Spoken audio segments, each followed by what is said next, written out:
everybody. I'm so excited to be just saying hi to you. And I'm coming from Malmesbury, South Africa, and I'm just so excited to be here. And I'm just so grateful just to be spending this time here with Bertie and Helena and just their amazing boys and family and all the wonderful people I finally have gotten to meet here who I've been Facebook friends with for so long. And it's getting late here. It's around 11 p.m. and I just felt to share with you just what was on my heart with what's going on with me and Jesus. And what I just feel like he's been speaking to my heart is just how he influences us so kindly and gently in his love and in his grace. And what grace is his divine influence upon our heart. And influence is the key word there. I know I get very impatient at times when I feel like I know whatever I need, it's him to convince me and persuade me of truth. And it happens in a love relationship that we have with the Trinity.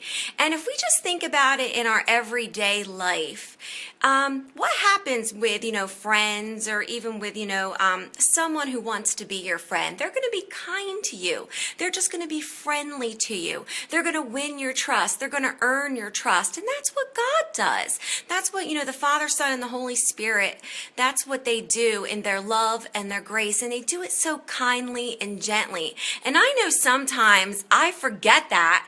And I'm just like, I want it now, Jesus. I want it now. And especially if it's something that you've struggled with for a very long time, that you just feel like, what? Am I ever going to be convinced of this? Is this ever going to, are you ever going to get it in me? Are you ever going to convince me and persuade me? And what he spoke to me one night, just like this past couple weeks before I flew here, was that he said, Dawn, you believe lies. I'm going to be 43 in December. And he's like, there's certain things that you've believed a very long time. And they've been programmed into me. They've been programmed into my heart. They've been programmed into my mind. And even like on a subconscious level. And so you know what he does? He doesn't do a download. Like, thank God he doesn't do a download. I can just cry thinking about how our good shepherd woos us. That's the word that just kept coming up in my heart again and again. It's how he woos us, how he just gently pursues us. He knows those places that we've been hurt. He knows those places where what it is that the law has abused us. And I don't just mean like, the 10 Commandments. I know many of us we thought that, God was this commanding one that was do this, do that, so I can love you, so that you'll be acceptable. And that was never God. That was that law system that Adam fell us all into.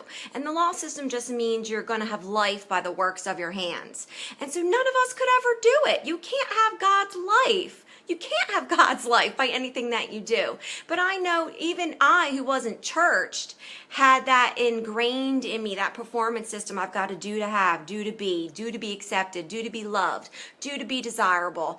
I've got to always perform and do. And what grace is when he just woos you into this understanding that it's nothing that you'll ever do, that it's always what he wants to serve you in his love and his grace and his goodness and his kindness. Jesus said, he's the greatest servant. The greatest in the kingdom of God is the one that serves. And that's Jesus. He's the one that serves us because only he can bring forth his life in us. And one of the scriptures that just I love and that he brought to me tonight was from the Message Bible.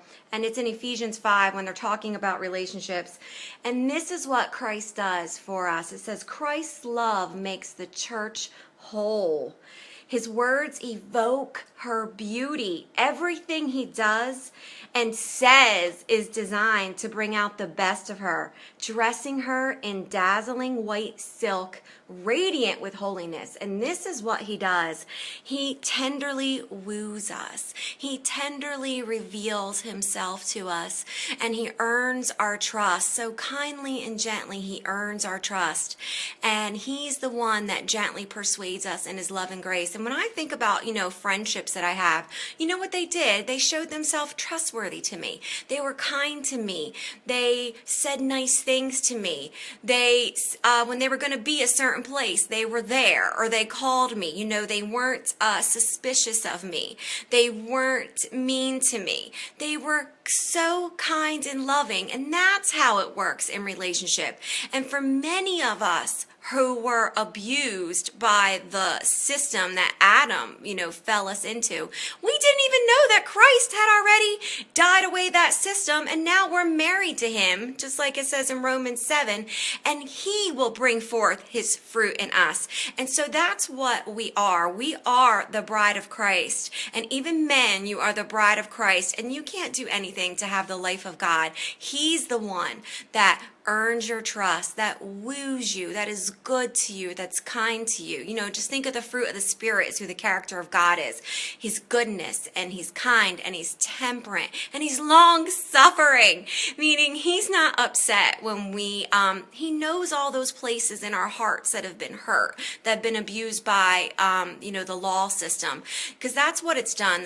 That system has abused us. And I said, Jesus, it just seems like it's just not fair. I just want it. I want your life in me, because I know that's, it's either I'm in death by believing lies, and it feels like death in my emotions, and only he can save me out of it. But it's a relationship. It's not a download. It's not like zip. I'm not saying freedom doesn't come from like immediate revelation, but I know for me, it's been a gradual wooing. It's been a gradual, just him earning my trust and his love and adoration for me, and his goodness and his kindness, just again and again telling me who I am, earning my trust and his love. He's so kind and merciful and sweet, the sweetness of Jesus, just to experience his goodness and kindness that earns my trust, to bring my hurts to him, to bring those places I've been wounded, to bring those places where I believe lies for a long time, and he earns my trust, to open my heart to him, to tell him it hurts here. It hurts. I've been hurt here. Show me the truth. Persuade me. But he does it kindly and sweetly. And he woos us, and he earns our trust. And one day I was like speaking to someone trying to explain this. And because I know a lot of people who come into grace, we're frustrated that you don't see results, because in the law system, a lot of it was willpower. Let's be for real. I would try to lull my feelings. I would try to do love, be kind, be good, be. And you can fake that funk for a little while, but it's effortful, it's laborious, it's hard, it's a heavy yoke, it's a burden that will kill you till you burn out and give up. And when you give up, I feel like that's the best place you could ever be. And it's like, help me, Jesus. And that's when his grace comes in like a flood. And what the picture he gave me is of an abused wife. And there was an abused wife in a relationship, and she was abused in every way by that husband. And let's call that husband the law mentality, the legalism, the do to have, the do to become. And that is the abusive husband that most of us thought that God was, which was so sad.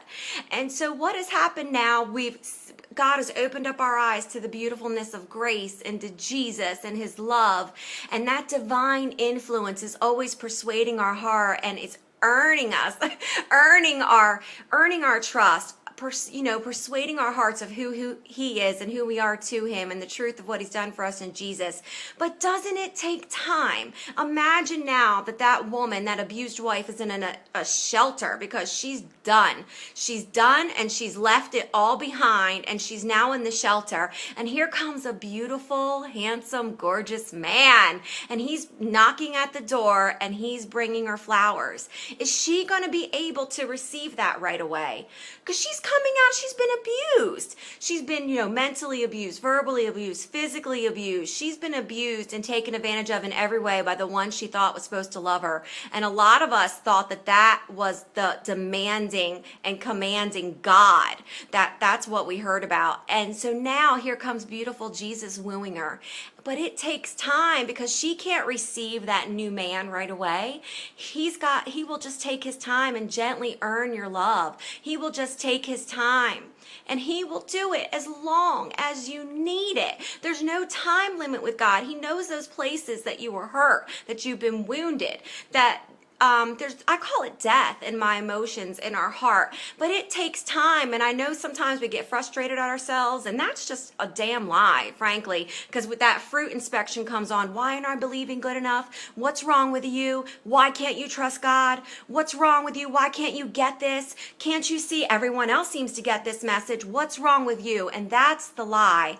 That's the lie, that we can't save ourselves and we can't even trust God on our own. It takes grace. It takes his divine influence upon our hearts. So he's knocking at that door, but he knows that you were abused by the lies about him, by the lies about you. He knows it. And guess what? He'll just come every day with flowers and he'll leave them at the door for you because he knows how he won't override us. He's not that. I just think how beautiful it is that he is the most powerful. His love and grace is the most powerful thing on this earth. And guess what? We're co-equals. So he doesn't override us. He woos us gently. He persuades us gently. He does it in his goodness and kindness and meekness and just such gentleness and a sweetness, and he's charming and he just woos us so gently. So he'll just keep coming until you see he can be trusted. And he'll just keep knocking. He'll just keep loving you and loving you so gently and kindly, and he'll earn your trust to open your heart to him. He'll earn your trust in all those ways and places that you've been hurt and abused by that system, and he'll keep doing it. And that's that lavish love relationship. And before you know it, I always say, Jesus, how did I get here? Because it wasn't pretty. Our courtship with my Jesus wasn't pretty at times. I'm a demanding wife, and he knows it. And I'm very temperamental and demanding at times, and I'm honest with him when I'm hurting. But he's earned my trust to come boldly to the throne of grace. So I just felt to encourage you that it's not up to you to trust God. It is up to him to woo you like a kind husband would, like the most amazing, charming, the man of grace will woo you, Jesus, so gently and kindly, and he'll court you and he will earn your trust. So I only wanted this to be a few minutes, so I'm sorry, y'all, but I just hope that just speaks to your heart, because I know it's not something that happens overnight. It takes time. And a lot of us don't like to hear that, but that's the only way. That's the only way God functions, is in relationship. And that Trinity is a beautiful relationship, and they have seated us with him so that we're right next to him. But he woos us. That's just the word he's brought up. And he's just going to keep speaking love to you. And his words will invoke your beauty of who you really are. And you're just radiant and his shining bride. But we've believed many lies that we're dirty and we're not acceptable, and we believe the lies that we are what we do, and we never are. But he's the one that will just gently and kindly persuade your heart of the truth. And I just want to say I'm glad for all your comments. It's taken time. It takes time, but you know what? It's his fruit that he bears in us, and not that fake fruit of the law that's effortful. It's never lasting. And it's okay. The best place I say to be is right before God. It's right before him, honest, and say, what's going on? Why is this taking so long? And I love that he said, you know what, Dawn? You've believed lies 42 years. 42 years you've been programmed wrong. You've been programmed in lies. And it's because of how our design is, our design of our heart is so powerful that God persuades us to, when Jesus returns, we'll be raised up into immortality. We have a powerful belief system, but guess what? Only he can change what we believe in his goodness and kindness and love and grace that bring forth his life in us. And it's a beautiful love relationship. And just like any marriage, there's ups and downs, good days and bad days, but he's faithful that promised. He's the faithful one. So all I say is, Father, help me believe you. Help me. Because some days, I'm be honest, it's rough. And it just feels like all the lies feel more real than the truth. And I'm honest with him. And that's why I say, just be honest with him. Just share your heart with him. He loves you. He's your good shepherd. He's your gentle husband that will woo you and woo you and woo you gently and kindly. And it's only the law system that evaluates it. So it's only the law system that goes, guess what? This has been too much time on this. I need the heart change now. That's just that evaluation system of the good and bad that he'll even cut away from us, because no fruit, good or bad, can define us. We are married to Christ. He is married to us. And I always say he's just that gentle husband that's on his knee, just earning our trust again and again and again. And I don't care if it's 1,000,000 times a day. I say, show me what I need to see to trust you, Jesus. Show me what I need to see to trust you, to take care of me, to produce your life in me, to set me free from this lie. So I just encourage you to be honest with him. But he does it in relationship, and he does it by wooing us, and he does it kindly and gently. So I just want to say thanks so much, guys. Thanks for your comments, and just know it takes time. It just takes time. It's a beautiful courtship. It is a beautiful courtship, and he only speaks beautiful about you. He only speaks the most loving, kind things about you.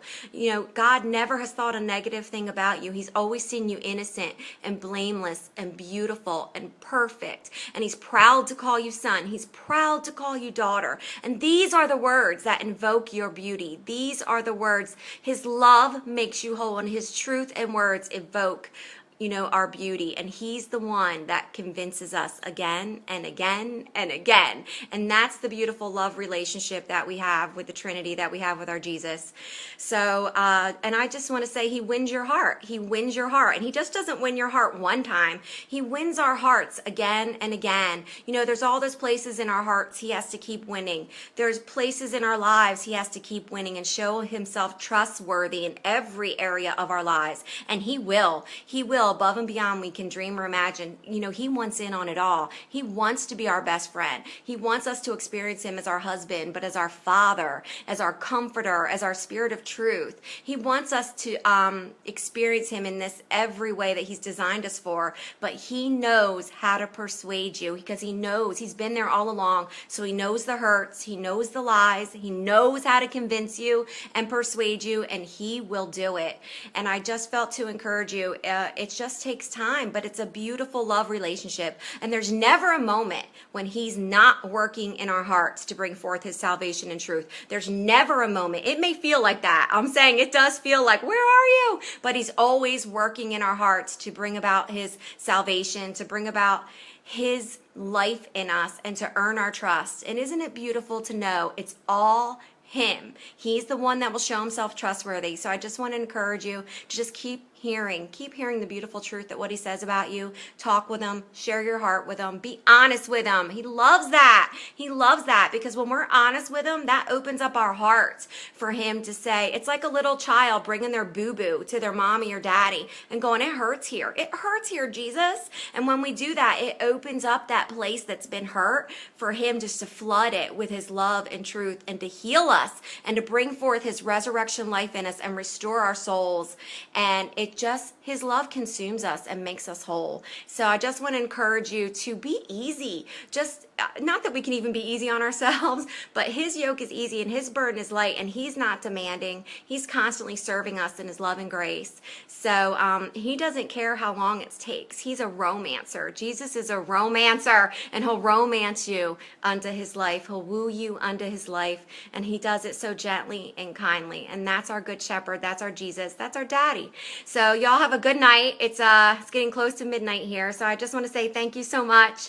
And I just love you guys, and just know you're loved and you're prayed for, and you're so wanted. You're his treasure. You are his treasure. You are his dream come true. And he'll never stop. He'll never stop pursuing your heart. Even if there's places you don't feel you can trust him, he'll never stop pursuing you. He'll never stop in his goodness and his kindness and gentleness pursuing you to win your heart and to show you he can be trusted. So just know you're loved and prayed for, and have a good night, guys. I love you.